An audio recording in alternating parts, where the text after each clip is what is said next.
Hello mga ka-kitchen and welcome back to Kitchen Time with Anna. Today, let's make this creamy lemon chicken. Let's start!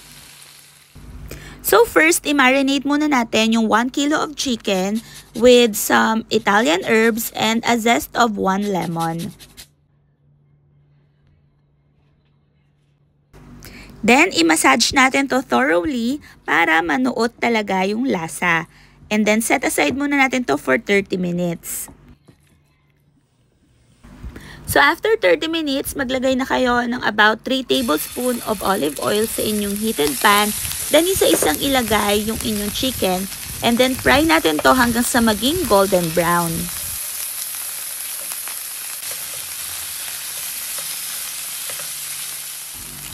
Once na ready na yung inyong mga chicken, remove muna natin to sa pan. Then, mag-add tayo ng 2 tablespoons of butter. Hintayin lang nating mag-melt. Then, we'll add finely chopped or minced garlic. 4 cloves ito lahat. Saute lang natin hanggang sa maging very aromatic na ito. Then, maglalagay tayo ng isang chicken cubes at tutunawin natin ito sa 1/2 cup of water. Kapag natunaw na, mag-add na tayo ng juice ng isang lemon. Also, mag-add din tayo ng 250 ml of all-purpose cream. Haluin lang natin hanggang sa maging well-incorporated na ang lahat ng ingredients. Then, let's add the chicken back to the pan. Mag-add din tayo dito ng konting salt and pepper according sa inyong panlasa.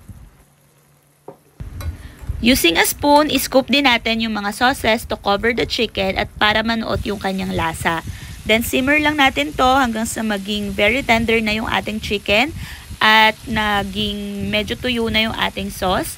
Then, lagyan natin to ng mga garnish ng lemon slices and some fresh parsley.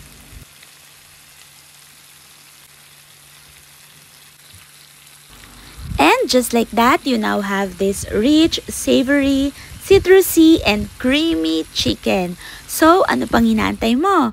Try this recipe now. Thank you for watching mga ka-kitchen. I'll see you next time. Bye!